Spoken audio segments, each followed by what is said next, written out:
2 sesi sendiri gitu. Nah, ini digabung ada penilaian kualitatif sama kuantitatif. Nah, jadi nanti mungkin agak ngebut atau mungkin saya sampaikan yang penting-pentingnya aja. Harapannya apa? Karena kan ini udah semester 4 ya. Semester depan kan berarti akan tugas akhir. Nah, kalau yang udah ini kan tugas akhirnya tuh selalu bentuknya studi kasus ya. Nah, jadi ke depannya nanti harapannya tuh bisa studi-studi deskriptif gitu atau studi-studi yang penelitian beneran lah, penelitian melihat hubungan antara misalnya antara pola makan dengan berat badan gitu, antara pola makan dengan gula darah atau lain sebagainya. Jadi intinya kita bisa penelitiannya bisa naik lah gitu, nggak cuma studi kasus ke 1 pasien, 2 pasien, enggak, tapi bisa yang lebih besar gitu harapannya. Oke, karena ini masih pengantar, tadi saya bilang karena ini materinya agak banyak, jadi kayaknya semuanya adalah materi dari saya. Jadi nggak ada presentasi dari teman-teman, cuma nanti output terakhirnya adalah ada proposal. Ya, jadi ending terakhir dari sini kita akan banyak praktek sih, nanti Mendeley juga akan praktek. Jadi saya berharap kalau teman-teman ada yang punya laptop atau punya komputer bisa scan ini ya, bisa install SPSS dan aplikasi Mendeley. Mau ditulis, Bu. Ya, ini nih. SPS. Udah saya dan Mendeley ya. Jadi saya minta minta diinstal di laptopnya masing-masing. Walaupun nanti ini lebih banyak setelah UTS sih kita akan praktek ini, tapi semoga bisa dipersiapkan dari sekarang. Nanti Tari tolong sampaikan ke temannya yang lain ya. Jadi tolong install SPSS-nya versi berapa aja. Versi berapa aja yang mau yang lama, mau yang baru sama aja. Baik, Bu. Cuma beda tampilan. Kalau untuk Mendeley kayaknya sekarang cuma tersedia yang terbaru, jadi silahkan pakai yang paling baru kalau Mendeley ini, karena kita bisa download secara bebas ya kalau Mendeley ini. Nah, kalau SPSS ini, kalau saran saya sih beli aja di Shopee itu banyak ya.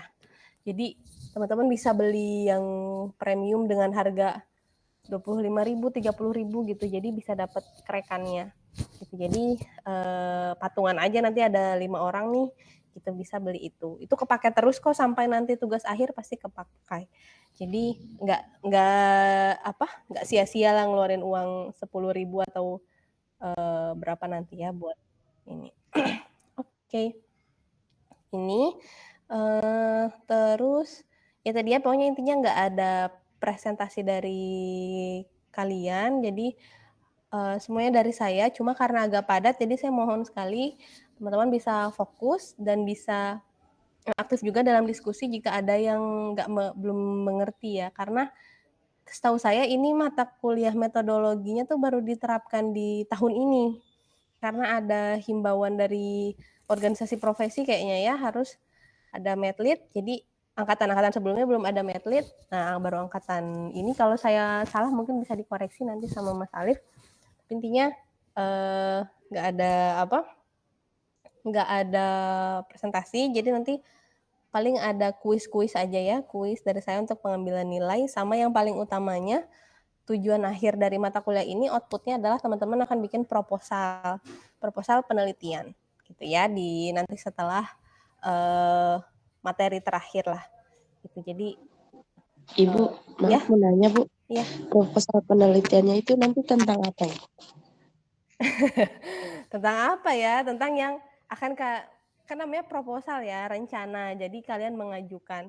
Terserah ini mau yang mau yang nanti akan menjadi tugas akhir kalian ya. Jadi kalau tentang apanya tergantung topiknya aja, minat kalian di mana. Iya, ya. Jadi nanti hari ini kan saya masih pengantar banget nih. Hari ini kita masih akan bahas tentang ilmu pengetahuan atau tentang apa sih penelitian. Mungkin di kepala kalian tuh masih kalau dengar kata penelitian tuh kebayangnya masih masih eksperimen gitu Iya, kali ya. benar-benar.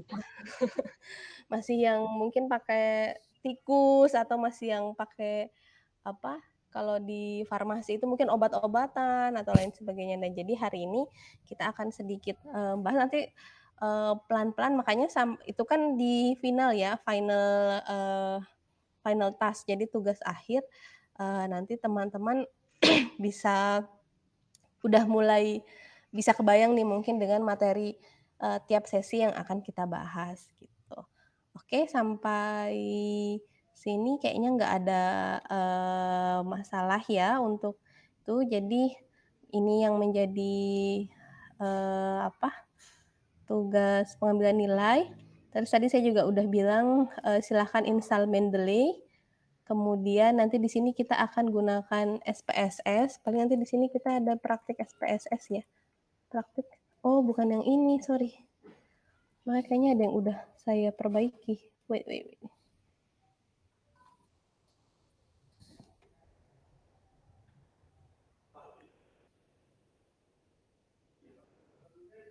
Oh iya, Ibu juga kuliah lagi tahu sekarang.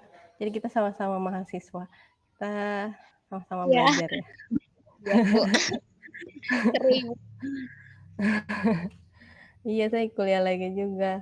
Makanya kemarin saya mintanya jangan terlalu malam ya sama Mas Alif. Terus saya kuliahnya di Jepang sekarang. Balik lagi. Masya Allah, keren. Ya Allah, jauh banget Ibu. Ikut. Ya nanti kan bisa lah kalau yang kerja tuh kan jadi caregiver. Oke, nah ini yang udah benernya. Sorry yang tadi. Nanti ada beberapa perubahan. Nah ini ya proposal nih tugas akhirnya. Nanti yang ini penggunaan Mendeley. Di sini kita akan praktek analisis data dengan SPSS ya. Tadi saya sudah tulis, silakan di-download. SPSS boleh versi berapa aja. Nanti paling di sini saya nggak akan banyak. Lalu nanti di sini kita akan belajar tuh. Tadi pertanyaannya Asri ya. Kita akan belajar, Bu, kita ambil topiknya tentang apa. Nah, di sini kita akan belajar merumuskan masalah penelitian. Apa yang mau kita fokuskan, apa yang kenapa saya mau ngambil topik ini gitu. Nanti kita akan sama-sama belajar di situ. Terus dugaan penelitiannya, apa sih yang asumsi kita gitu. Asumsi misalnya, asumsi saya pasti ada hubungan nih antara pola makan dengan berat badan gitu. Asumsi penelitian atau hipotesis. Kalau yang awal-awal ini sebelum UTS nggak ada, jadi semua dari saya. Cuma paling nanti ada tes tulis atau kuis, tapi nggak di tiap sesi kali ya. Mungkin nanti setelah 2 atau 3 sesi baru ada kuis di Google Form, nanti baru yang lain. Oke, Ya, sampai sini untuk silabus kita ada yang mau ditanyakan? Nggak ada ya? Oke, berarti sebentar saya stop dulu ini. Kita lanjut ke materi ya. Materi yang pertama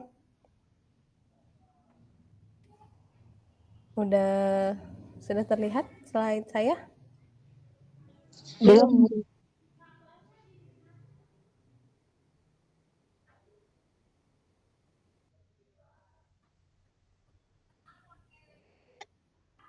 Oh, belum.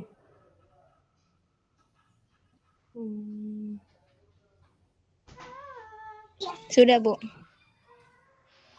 Oh, udah ya. Oke. Sinyalnya tadi kayaknya. Oke. Ini nggak saya slideshow ya, karena kalau slideshow saya jadi nggak bisa lihat yang lain-lain. Kita lanjut. Jadi pertemuan pertama ini kita akan bahas basic sekali tentang konsep dasar ilmu pengetahuan dan keperawatan.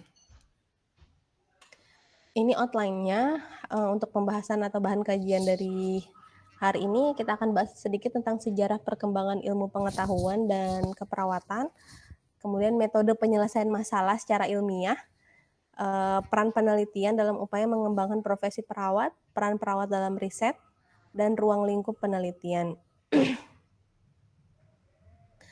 Oke. Kalau saya slide kayak gini, kelihatan slideshow apa enggak? Atau masih sama kayak tadi? Udah, Bu. Udah slideshow? Udah, Bu. Bergerak nggak ini ya? Bergerak? Belum, Bu. Slide-nya ganti-ganti nggak maksudnya? Ini saya lagi ganti-ganti. Ganti-ganti nggak? Enggak ya? Enggak, Bu. Enggak. Masih di ini. Pengertian ilmu pengetahuan.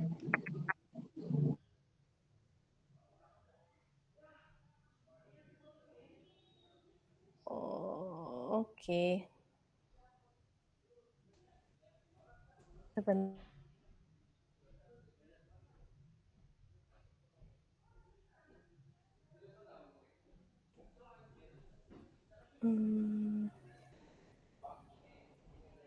Sinyal saya kayaknya nggak bagus ya.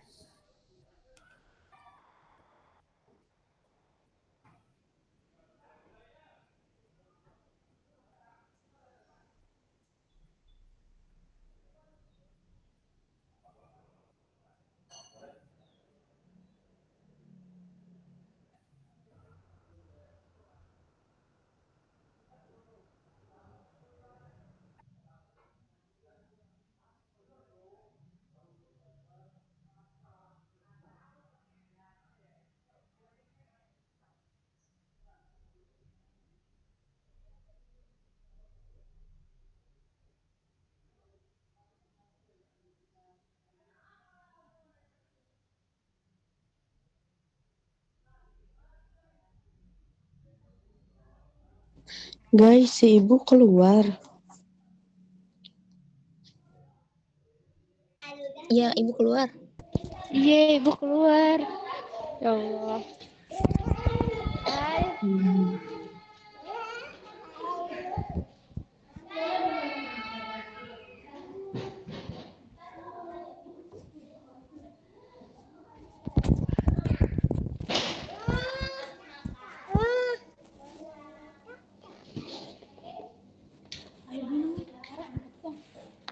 Rekam apa? Dulu minum biasa.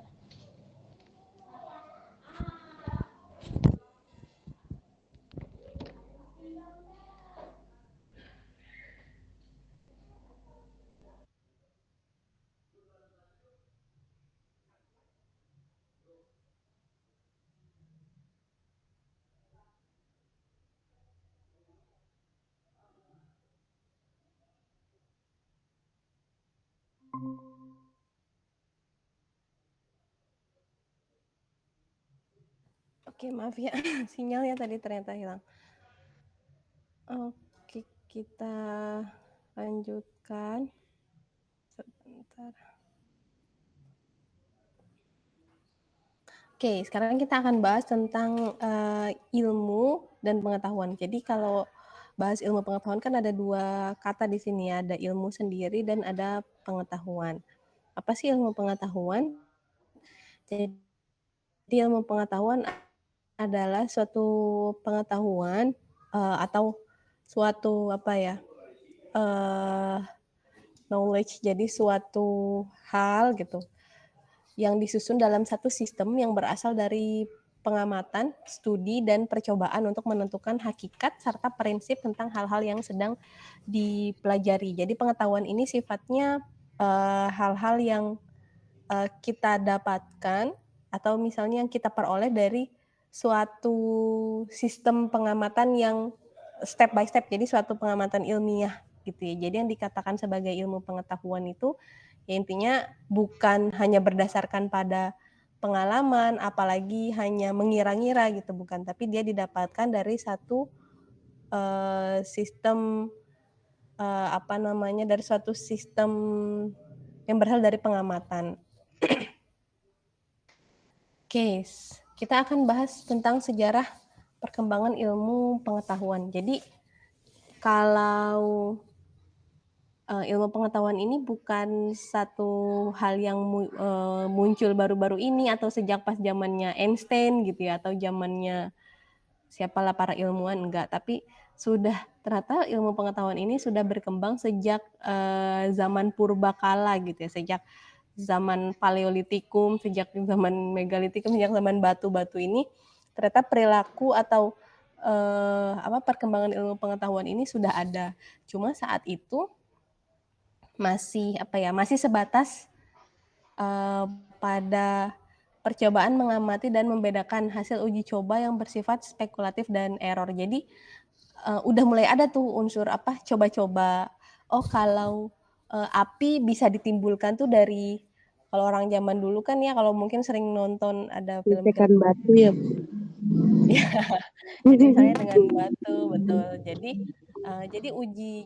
Jadi pekat sekali atau dekat sekali dengan kegiatan-kegiatan yang sifatnya spekulatif gitu, atau berspekulasi gitu. Jadi errornya atau gagalnya juga banyak gitu ya. Jadi masih sebatas itu. Tapi sudah mereka sudah mulai jalan ini nalarnya gitu. Lalu kemudian berkembang ke zaman Yunani kuno. Nah, ini mulai muncul sikap menyelidiki secara kritis. Nah, kalau ini intinya udah mulai banyak pertanyaan. Bagaimana bentuk bumi ini ya kan, Socrates, Aristoteles, yang para filsafat-filsafat ini kan, kenapa bumi bulat? Apakah bumi itu bulat, bumi itu kotak? Teori-teori itu kan muncul. Berapa jarak bintang gitu. Kalau teorinya ini kan dulu itu zaman Yunani dulu tuh matahari yang mengitari bumi. Itu kan sempat bertahan kan berapa ratus tahun. Tapi kemudian karena ilmu berkembang maka teori itu terpatahkan bahwa ternyata bumilah yang mengitari matahari dan lain sebagainya. Nah, itu sudah mulai dari situ. Terus beranjak lagi ke zaman berikutnya. Ini zaman belasan Masehi ya, zaman Islam klasik ditandai tampilnya teolog dalam pengembangan ilmu pengetahuan. Jadi orang-orang sudah mulai bisa mengintegrasikan antara nilai sains dengan ilmu agama. Jadi aktivitas-aktivitas yang dikembangkan ini mendukung teori agama. Jadi sudah mulai berorientasi pada menambahkan keimanan, atau mungkin makanya juga muncul banyak kayak yang kita, tapi walaupun sebenarnya dari sebelumnya kan kita pernah bahas ya bahwa kayak mistis, hal-hal yang mistis, hal-hal yang mencoba mengaitkan antara Tuhan dan lain sebagainya, mungkin itu masih ada juga gitu, dan itu munculnya mungkin banyak berkembangnya di masa-masa ini.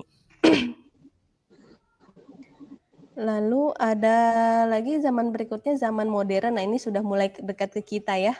Jadi adanya penemuan dalam bidang ilmu ilmiah dan ilmu pengetahuan. Jadi mulai tuh muncul teori Isaac Newton. Teori apa? Ada yang tahu nggak? Enggak. Isaac ini gaya dia ya, gaya gravitasi. Terus F sama dengan M kali A, intinya gaya. Newton ini kan satuan gaya ya. Nah, jadi teorinya dia tuh sudah mulai berkembang lebih canggih lah. Teorinya sudah mulai lebih aplikatif ke kehidupan manusia gitu, kehidupan sehari-hari. Terus Charles Darwin, ini teori bakterinya dia gitu ya, bahwa bakteri itu hidup di udara gitu. Nah, ini juga teorinya dia. Jadi mulai berkembang. Lalu zaman kontemporer, nah berkembangnya teknologi canggih serta spesialisasi ilmu, integrasi berbagai ilmu. Nah, ini Einstein muncul di sini ya, fisika dengan kimia, fisika dengan matematika atau lain sebagainya. Nah, di sini sudah mulai. Nah, makanya sekarang apalagi ya, sekarang tuh bahkan udah ada jurusan yang namanya applied science gitu kan. Jadi ilmu ilmu yang teraplikasi gitu, intinya ilmu yang teraplikasi. Nah, di sini melibatkannya lebih banyak lagi, ada ilmu sosial di sana, ada ilmu teknik, ada ilmu kesehatan dan lain sebagainya. Jadi semakin kesini orang semakin tahu bahwa ilmu itu nggak berdiri sendiri gitu ya. Jadi pasti hukum yang ada di alam ini pun nggak mungkin dia tuh terjadi hanya karena satu hal. Contohnya apa? Tadi kalau kita ingin ngelihatnya pola makan berhubungan dengan berat badan. Mungkin kita akan berpikir ya mungkin pola makan ini berhubungan dengan berat badan, tapi kayaknya nggak cuma pola makan deh, tapi juga bisa jadi ada gaya hidup. Ya orangnya pola makannya bagus, tapi dia gendut-gendut aja, gemuk-gemuk aja gitu. Oh ternyata karena gaya hidupnya, jadi dia nih nggak makan makanan yang apa ya, berlemak, tapi dia jarang aktivitas, atau dia pola tidurnya seperti apa, atau dia nggak pola makanannya biasa aja tapi suka minum manis-manis misalnya. Nah itu kan bisa berpengaruh ke berat badan. Artinya kita mengimani bahwa apa yang akibat yang terjadi itu nggak cuma disebabkan hanya karena satu faktor gitu ya, tapi pasti ada faktor-faktor lain. Begitu juga dengan ilmu pengetahuan. Nah, di sebelumnya kita pernah bahas tuh sedikit tentang ilmu ya. Jadi karena ada dua topik besar di sini, ada ilmu dan ada pengetahuan. Kalau ilmu ini kan, kalau dari sudut pandang filsafat ya, jadi ilmu ini dibedakan menjadi ada 3 aspek, ada aspek ontologis, epistemologis dan aksiologis. Gitu. Jadi di sini ya, jadi kalau kita lihat epistemologi artinya di sini ilmu ini membahas tentang teori. Makanya kalau ilmu itu misalnya ilmu biologi gitu ya, atau ilmu pengetahuan alam misalnya kan. Nah, di dalamnya ini kan ada teori-teorinya gitu ya, ada prosesnya, proses terjadinya penyakit, proses perkembangbiakan manusia gitu. Jadi ada teorinya. Makanya dia bisa disebut sebagai suatu ilmu. Atau ada aspek memenuhi aspek aksiologis. Jadi artinya sebuah ilmu dia mempunyai kajian-kajian. Jadi tadi di dalamnya kalau bahas biologis, ya berarti ada kajian-kajiannya di sana. Apa contohnya? Oh, bahwa kajiannya tentang bagaimana tumbuh kembangnya makhluk hidup, atau ada kajian. Jadi pasti berhubungan ya antara aspek-aspek ilmu ini, ada epistemologi dan aksiologi pasti berhubungan, tapi ada intinya mengkaji. Jadi kita nggak cuma menerima aja, oh ternyata ada teori ini terus kita terima, enggak, tapi kita mengkaji bagaimana hal itu bisa layak disebut sebagai suatu ilmu. Gitu. Makanya kalau ilmu hitam, ilmu hitam ya itu kan apa teorinya gitu ya, apa itu kajiannya, nggak ada. Jadi nggak bisa kita sebut nggak bisa kita sebut sebagai ilmu ya, ilmu hitam. Gitu. Lalu yang ketiga aspek ontologis, jadi bagian filsafat yang paling umum atau merupakan bagian dari metafisika.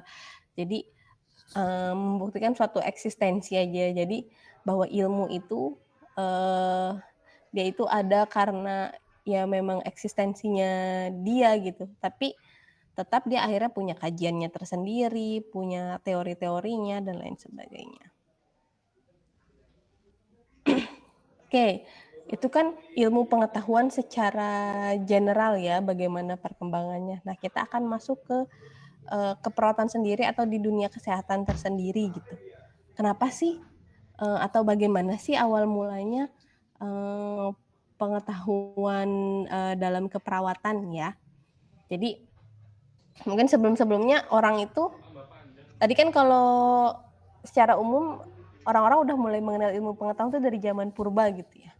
Ya dari zaman purba pun mungkin sebenarnya teori-teori keperawatan, bukan teori keperawatan ya, praktek-praktek keperawatan. Jadi kalau ada anaknya yang sakit, si ibu ini kayak udah otomatis ada ada naluri. Tapi saat itu mungkin belum banyak pembuktian atau ada hal-hal yang bisa dijadikan landasan ya. Cuma ada beberapa jurnal yang saya baca atau beberapa referensi yang saya baca memang menyebutkan itu. Tapi di sini nggak saya masukkan karena masih belum jelas ya pembuktiannya. Cuma di sini yang saya state banget ini dari mulai zamannya Florence Nightingale, tahu ya, Lady with the Lamp. Jadi beliau ini yang paling terkenal pertama kali mengaplikasikan ilmu pengetahuan dalam keperawatan. Jadi awalnya ini Florence ini kan tahu ya ceritanya dia tuh bangsawan tapi akhirnya dia turun untuk sebagai relawan jadi merawat korban-korban perang gitu. Nah di sana saat itu Florence ini menggunakan data medis pasien. Jadi kan data dia membuat gitu ya, membuat catatan, oh ini sakit ini gitu. Oh kemudian dia menganalisis jadi hubungan antara jenis penyakit yang dialami sama si pasien dengan tingkat mortality atau tingkat kematiannya. Oh kalau dia sakitnya ini sakit karena infeksi, oh dia kematiannya meningkat sampai sekian persen. Oh kalau dia sakitnya itu hanya sakit yang biasa, oh tingkat kematiannya rendah gitu. Jadi dia mulai menganalogikan. Ini awal mulanya si Florence. Terus kemudian berkembang terus ya. Banyak sekali mulai pembuktian-pembuktian yang lain. Nah, kemudian si R.C. Cochrane ini memperkenalkan konsep randomized control trial, atau ini salah satu metode dalam penelitian yang jadi dia ini merandom pasiennya, merandom partisipannya untuk dilakukan penelitian. Nah, jadi sebelum randomized control trial ini dunia keperawatan hanya berdasarkan pada asumsi tadi saya bilang, asumsi tidak berdasar. Oh jangan-jangan berhubungan nih antara pemberian bawang putih dengan kematian sel kanker misalnya, itu kan hanya asumsi tapi nggak ada pembuktian. Nah, yang sekarang sudah mulai. Lalu kemudian pada tahun 96 David Sackett ini pada tahun 96 memperkenalkan term jadi evidence based medicine atau evidence based practice. Nah, apa nih? Evidence based practice ini adalah praktek-praktek keperawatan berdasarkan bukti. Nah, bukti di sini kita menekankan pada bukti-bukti ilmiah. Jadi tadi kenapa perawat kok ngasih kangguru mother care, tahu nggak kangguru mother care? Jadi kangguru mother care ini kalau bayi-bayi prematur lahir, nah ini jadi kayak ditemplokin ke badan ke dada ibu atau ke dada ayah, itu juga nggak apa-apa. Jadi selama beberapa waktu itu jadi kayak model kangguru, bayi-bayi kangguru ini kan ternyata dari pengamatan itu ya, bayi kangguru ini kan banyak yang lahirnya prematur. Nah, jadi mereka kan ditaruh di kantong ibunya nih ya. Nah, dunia medis kita nih melihat fenomena itu dan coba menerapkan itu pada bayi manusia dan ternyata berhasil. Jadi tingkat survival rate-nya atau kemampuan bertahannya tuh jadi lebih tinggi. Nah, itu kan berdasarkan bukti ya. Jadi pada akhirnya sekarang rumah sakit menerapkan KMC. Jadi kita biasa KMC ya, kangguru mother care, menerapkan KMC ini gitu, dan lain sebagainya lah. Kayaknya ada yang join lagi, sebentar dulu. Oke, kita lanjut lagi ya. Nah. Oke, selanjutnya kita akan bahas tentang riset keperawatan. Oke, kalau ngedengar kata riset atau dengar kata penelitian, yang kebayangnya apa tadi? Eksperimen, Bu. Eksperimen, terus apa lagi? Eksperimen, terus apa ya? Sesuatu yang susah kayaknya ya. Kalau orang penelitian tuh kayaknya wah gitu ya. Iya nih gue lagi penelitian ini gitu, padahal biasa aja sih. Cuma karena orang dengar kata penelitian, wih dia menemukan sesuatu nih gitu ya, biasanya kalau penelitian tuh identiknya. Nah jadi kalau dalam keperawatan fokusnya ini didefinisikan ya, nursing research itu develops knowledge about health and the promotion of health over the full lifespan. Jadi sebenarnya fokus dari riset keperawatan ini adalah pengembangan ilmu pengetahuan. Nah, balik lagi ya, pengembangan ilmu pengetahuan tentang apa? Tentang kesehatan atau tentang promosi kesehatan over the full lifespan. Jadi sepanjang kehidupan manusia. Jadi gimana sih cara manusia meningkatkan kesehatannya, atau ketika orang udah sakit bagaimana sih cara dia sembuhnya gitu. Nah ya, care of persons with health problems and disabilities, and nursing actions to enhance the ability of individuals to respond effectively to actual or potential health problems. Jadi bagaimana seorang perawat ini memberikan care-nya gitu ya pada orang-orang dengan masalah kesehatan, dengan disabilitasnya, dengan ketidakmampuannya. Dan ini ya, nursing action berarti layanan atau implementasi keperawatan untuk meningkatkan kembali ya the ability of individuals pasien ya, untuk berespon secara efektif kepada intervensi-intervensi yang diberikan. Jadi intinya kalau dikatakan riset keperawatan itu orientasinya apa? Orientasinya ke askep lagi gitu ya. Bagaimana kita bisa memberikan askep yang lebih baik supaya pasiennya cepat sehat, supaya pasiennya yang udah sehat tambah sehat gitu, atau supaya pasiennya bisa lebih lebih efektif atau lebih bisa berespon positif terhadap intervensi-intervensi yang diberikan. Jadi intinya apa?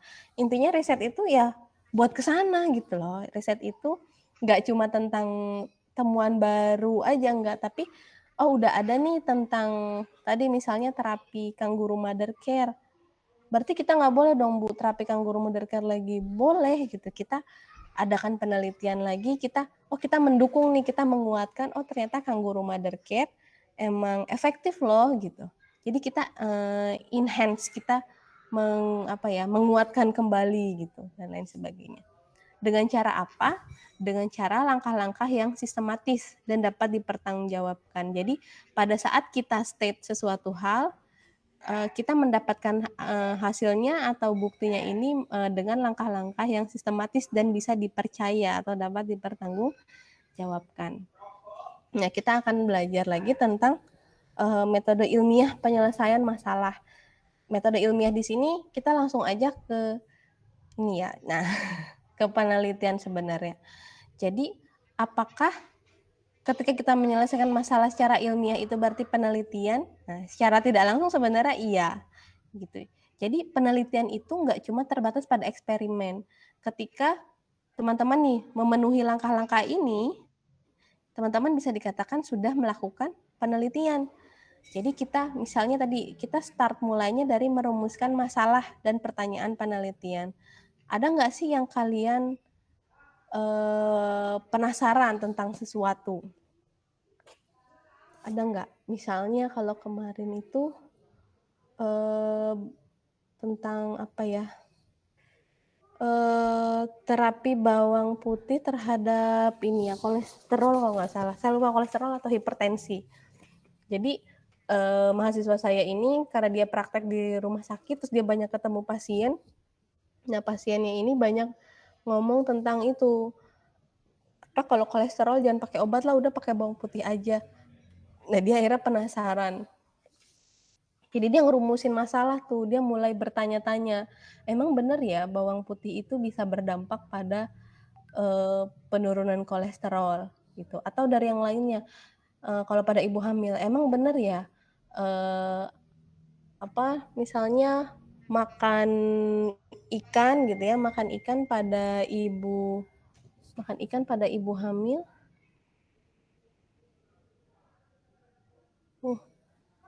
Makan ikan pada ibu hamil apakah bisa membuat anaknya ini jadi lebih bau amis gitu. Malah bau amis kan ya. Malah Ada jadi bau mitosnya Bu kayak gitu. Ya. Boleh tuh nanti misalnya kita bandingkan, nanti ada ibu-ibu yang makan ikan sama ibu-ibu yang nggak makan ikan misalnya kan. Nanti kita lihat pas anaknya udah lahir, beneran nggak sih anaknya bau amis? Oh ternyata ini bau amis karena nggak mandi-mandi gitu kan. Atau yang ini. Jadi intinya kita mulai bertanya-tanya. Nah di situ yang paling penting sebenarnya. Kalau kata emang start mulainya yang paling penting itu dari kita bertanya. Yang masalah justru ketika kita nggak penasaran sama sesuatu gitu. Ketika kita nggak penasaran, ya berarti intinya kita nggak punya tuh jiwa menyelesaikan masalah. Jadi kita mulai curious aja sama hal-hal kecil.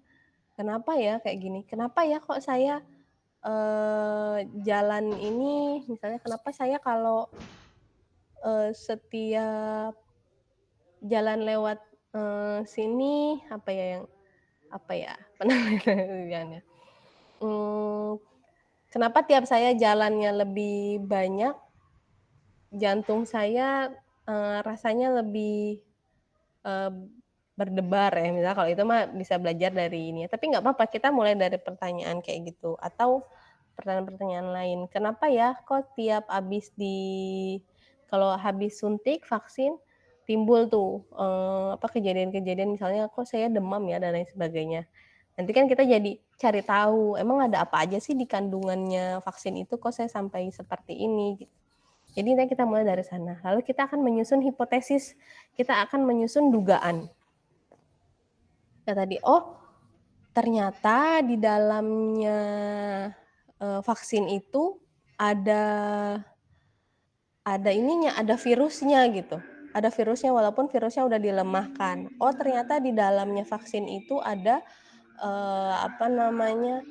ada bakteri mati makanya dimasukin ke tubuh saya. Tapi tubuh saya itu karena berespon baik gitu ya, makanya dia membangun sistem imun dan lain sebagainya. Jadi kita ingin lihat itu. Atau yang gampang-gampang deh. Tadi yang ibu hamil makan ikan dengan anaknya bau amis gitu misalnya. Kita menyusun hipotesis. Susun hipotesisnya berarti ada hubungan antara pola konsumsi ikan ibu hamil dengan bau amis pada anak gitu, dengan bau amis pada bayi gitu. Jadi kita susun hipotesis. Jadi ada hubungan atau tidak ada hubungan gitu ya. Kita merancang praduga namanya, merancang dugaan. Ada hubungan atau tidak ada hubungan tadi, atau ada hubungan antara pola makan dengan berat badan. Itu kan kita menyusun dugaan namanya. Jadi pada saat kita bikin pertanyaan penelitian, kita juga pasti udah punya dugaan. Apa yang mau saya buktikan nih? Gitu. Apakah ada hubungan atau tidak ada hubungan? Gitu hipotesis ya.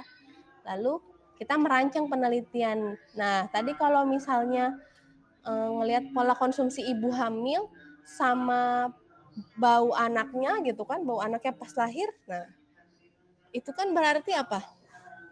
Jangka panjang ya. Misalnya ibu hamil nih di kehamilan berapa bulan gitu. Misalnya di kehamilan trimester ketiga. Kita lihat nih pola konsumsi makan ibunya, makan ikannya gimana. Yang satu sering, yang satu kadang-kadang, yang satu nggak pernah gitu. Nanti setelah anaknya lahir kan kita datengin lagi kan si ibunya. Kita cium anaknya misalnya, bau nggak gitu kan. Nah itu kita merancang penelitian nanti. Berarti penelitiannya apa nih? Oh jangka panjang. Oh penelitiannya kalau cuma ngambil pola makan sama berat badan berarti pola makan dia kesehariannya dengan berat badan dia saat itu kita lihat kan berarti penelitiannya cuma jangka pendek nih, cuma hari ini aja gitu. Nanti kita akan merancang. Terus kita lakukan penelitian. Nah, jadi penelitian ini memang ada eksperimen, tadi yang kata Tari takutkan ya tentang eksperimen, atau ada juga yang observasi. Kalau observasi berarti kita ngelihat aja tuh, kita ngamatin tanpa kita ngasih intervensi atau kita tanpa bereksperimen, tanpa kita perilaku apa-apa. Kalau yang eksperimen kan contohnya apa? Eksperimen contohnya apa? Ngasih misalnya nih perusahaan farmasi A. Perusahaan farmasi A dia lagi baru mengembangkan vitamin. Vitaminnya ini katanya bisa menambah energi sampai 20% gitu misalnya. Nah, kan dia bereksperimen. Jadi nanti akan ada misalnya 20 orang yang dikasih vitaminnya dia, 20 orang yang enggak. Nah, kita akan mengamati bagaimana perbedaan penambahan energi. Benar nggak sih dia bertambah energi sampai 20%? Benar nggak sih yang nggak dikasih ini energinya nggak bertambah gitu misalnya. Nah, itu eksperimen. Kalau observasi kita nggak ngelakuin apa-apa. Kalau tadi yang si ibu hamil itu kan kita nggak ngasih intervensi apa-apa. Ibu harus makan ikan, kan kita nggak bilang kayak gitu kan. Kita bilang ibu isi aja nih kuesioner ya. Ibu gimana pola makan ikannya selama ini, selama kehamilan. Gitu aja, kita liatin aja. Jadi si ibu cuma ngisi kuesioner. Nanti setelah anaknya lahir pun kan kita observasi doang. Oh anaknya bau amis.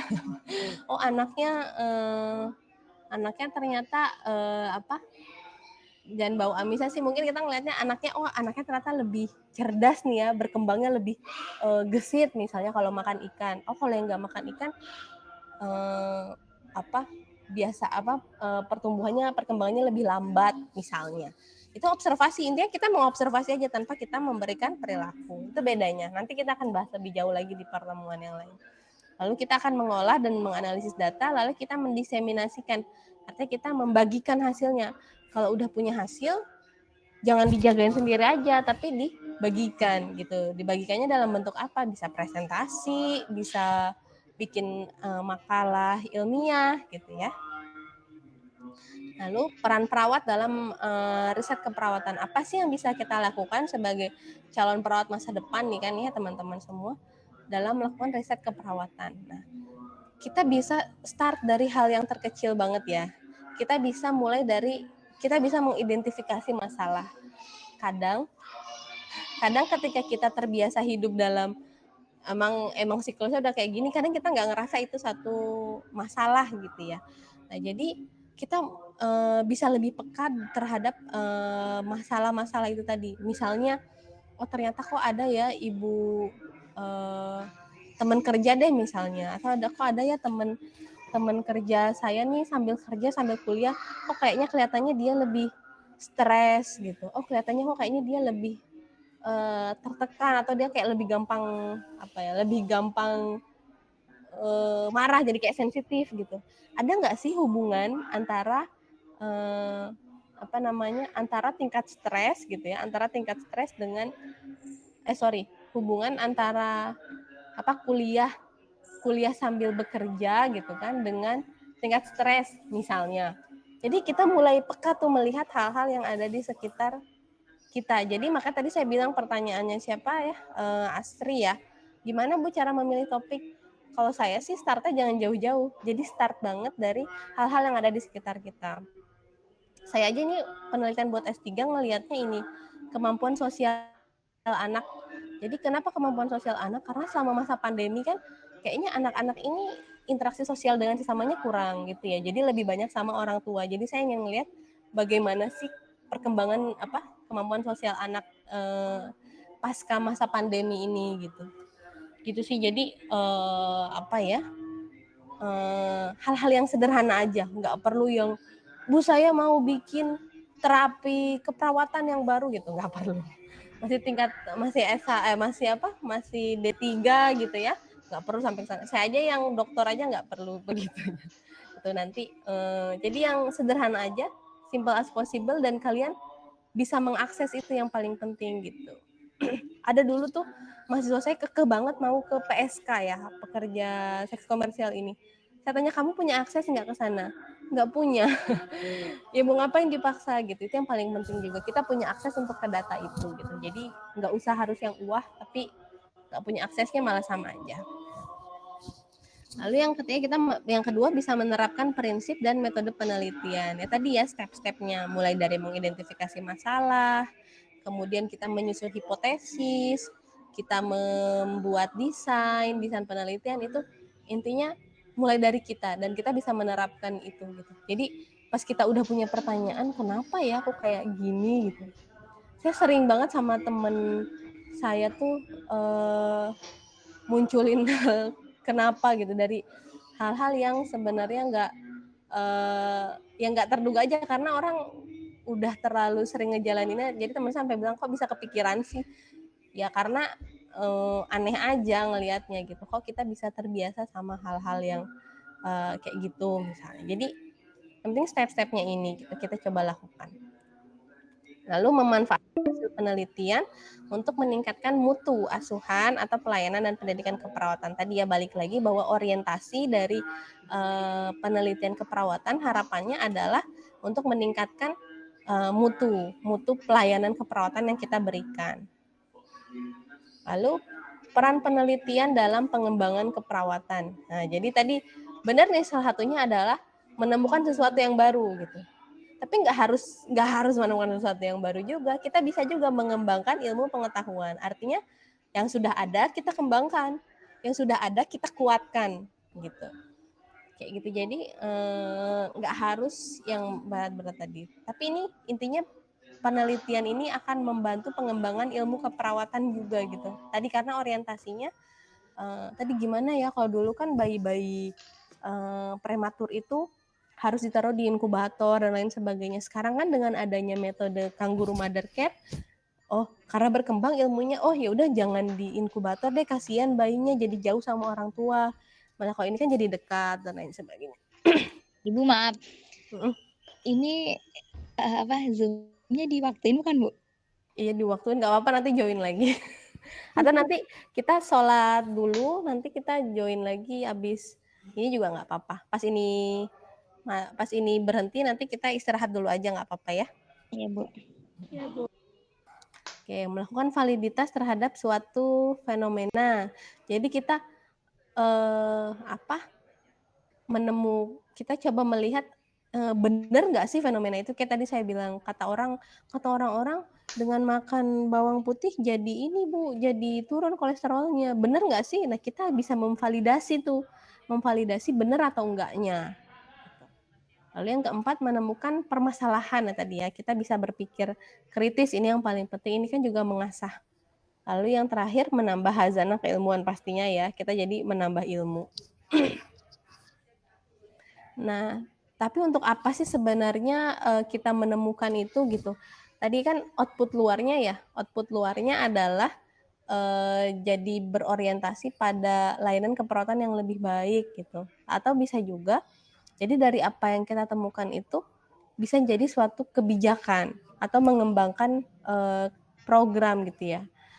Jadi nggak cuma sekedar saya menemukan nih Bu, ternyata emang bawang putih ini bermanfaat buat menurunkan kolesterol. Nah terus apa? Udah selesai gitu aja kan? Enggak. Oh short termnya mungkin saya jadi bisa nih Bu praktek, atau saya jadi bisa menginfokan ke pasien saya bisa diselingi dengan konsumsi bawang putih selain dengan obat-obatan tadi gitu. Atau nanti setelah pulang ke rumah ya tadi misalnya obatnya kan 3 kali, misalnya obatnya 1 hari sekali pagi doang. Oh berarti malamnya mungkin bisa diselingi gitu dengan konsumsi bawang putih. Long term study-nya apa? Dampak long term-nya mungkin karena penelitian tentang bawang putih dan kolesterol ini udah banyak, mungkin bisa naik ke kebijakannya. Orang bisa jadi bikin kapsul bawang putih buat penurunan kolesterol gitu. Atau bisa jadi obat yang masuk rumah sakit misalnya. Dan lain sebagainya. Artinya prospeknya ini bisa jangka pendek dan jangka panjang, tapi balik lagi adalah untuk peningkatan layanan asuhan keperawatan yang lebih baik. Ini kayaknya slide terakhir deh. Oh ya, berarti ini ruang lingkup penelitian keperawatan. Nah, ruang lingkupnya yang perlu kita fokuskan lagi, kita emphasize adalah pasien menjadi pusat ya. Pasien menjadi pusat dari karena pasien menjadi pusat dari layanan kita. Tadi kan karena penelitian itu orientasinya kan ke pelayanan, maka penelitian pun punya pusatnya adalah pasien. Jadi saat kita lagi bangun pertanyaan penelitian, nanti kita coba orientasikan apa sih yang dibutuhkan pasien, apa sih yang menjadi kebutuhan atau masalah-masalah klien gitu, atau masalah pasien. Pasiennya ini kan ya bisa individu, bisa keluarga, bisa kelompok, bisa masyarakat. Jadi tergantung lagi ininya bagaimana gitu ya. Tapi intinya adalah mereka yang pasien kita, mereka lah yang menjadi orientasi atau pusat dari apa yang akan kita lakukan. Yang kedua, berorientasi pada pelayanan dan pendidikan keperawatan yang lebih berkualitas. Ini balik lagi tadi ya. Jadi kalau kita melakukan penelitian ya orientasinya supaya layanan keperawatan jadi lebih bagus, Bu. Supaya pendidikan keperawatan juga jadi lebih berkualitas. Jadi di sini ya, patient centered care di sini. Di sini nanti ada professional relationship. Jadi nanti di dalamnya bisa juga tuh melihat hubungan kerja antara jadi hubungan antara pola komunikasi dengan rekan kerja terhadap kepuasan pasien misalnya. Jadi kita mau ngelihat kalau kita kerja timnya bagus, pasiennya puas nggak ya, kayak gitu misalnya.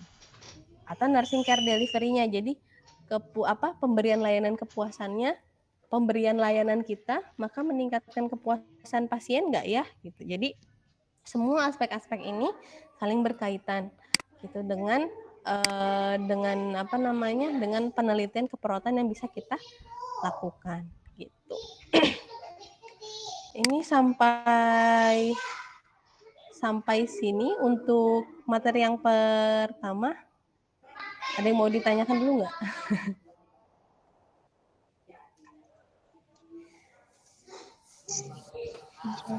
Bu.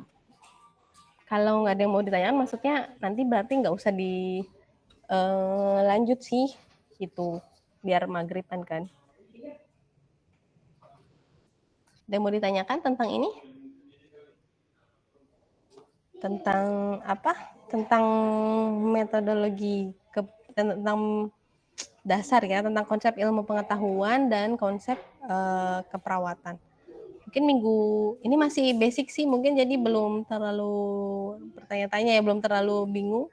Nanti yang kedepannya tentang jenis-jenis penelitian, keterbatasan penelitian mungkin lebih bingung. Nggak ada yang mau ditanya? Tari, Sarah, Zahra? Insya Allah enggak, Bu. Nggak ada ya. Oke, nanti berarti saya kirimkan aja ininya. Ini tadi Asri ada, siapa tadi nih? Zahra ya. Berarti Siti Zahro nggak ada ya? Zakia, Bu, yang enggak ada. Hah? Zakia? Iya. Siti Jahro ada, Bu. Siti Zahro mana? Zahra, Bu. Oh. Oh, alah. Oh, Zakia yang nggak ada ya. Sorry. Iya, Bu. Sip. Saya lihatnya Zaranya aja. Sorry ya. Oke, sip. Kalau nggak ada pertanyaan, mungkin sampai di sini saja. Nggak apa-apa ya, Mas Alif ya. Nanti dibaca-baca secara mandiri boleh. Atau kalau ada yang mau pertanyaan juga nanti boleh ditanyakan lewat chat atau minggu depan juga nggak apa-apa. Baik, Bu. Oke. Ya, terima kasih atas partisipasinya. Boleh sambil dipikirin tuh topik-topik penelitiannya apa. Tadi saya bilang ya, cari yang di dekat-dekat kita aja. Oke, terima kasih. Selamat sholat maghrib. Kurang lebihnya mohon maaf. Wassalamualaikum warahmatullahi wabarakatuh. Waalaikumsalam warahmatullahi wabarakatuh. Terima kasih, Bu.